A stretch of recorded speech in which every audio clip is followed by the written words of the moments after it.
Hi, I'm Dr. Jennifer V. Brown, your stroke specialist. And today we're going to discuss the role of the trunk, especially if you want to walk better. How should we strengthen it? Let's see. When you think about strengthening the trunk, you start off with stability because it's easier, but you also want dynamic mobility. And this is why I like using the TheraBand because you can both do stability exercises with an isometric hold and then work on dynamic stability when you move the muscles eccentrically. And let's look at this using this example, and this is to simulate what could happen in an acute care or home when you have a hospital bed. Notice I have the TheraBand so that it is situated laterally against the trunk. You want to pull into the direction of the band, but just pulling away from it and holding that position is a stability concept. And then you can ask them to return towards the band pull by moving slowly. So when they move away, the lateral trunk flexors on the right, or the what makes you elongate, all right, are working. And then to come back to midline, they are working eccentrically to return to midline. The goal is to never let the trunk go back with the TheraBand in which it wants to get into its shortened position. Let's look at another video. So I've reversed the direction of the TheraBand so that it wants to pull the person backwards. But now you have to come forward and up, getting an anterior pelvic tilt and elongating, and then lean forward from the hip joint. The pelvis and the trunk is working as a unit. And when you come forward and hold it, that's isometric. But when you come backwards, that's eccentric control. And you're just not working your rectus, but think about the transverse abdominis that comes on prior to all movement. And when that comes on, it works the multifidi in the lumbar region. So now you're getting spinal stabilization as well as movement from the hip joint, whilst the rectus is working to keep the trunk upright. Now, what should you do when you're at home?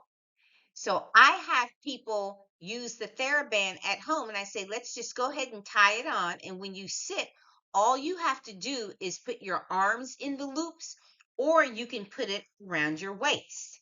So now let's see what can be done in the chair. So the person comes forward, holds it, and now they can do some rotation because you remember the external oblique works with the internal oblique to get that rotatory force in the trunk. And let's look if I want to engage the lower trunk. Here I have the hands here, and then I have the TheraBand to the lower part of the pelvis. So now they have to come forward and rotate by moving each hip forward. And they're holding it at the end, which is the isometric. And then when they rotate back, they're doing it against the pull of the TheraBand. So you may ask, how do you know which color TheraBand to use? Yellow is the lightest, and you go from red to green to blue and to gray.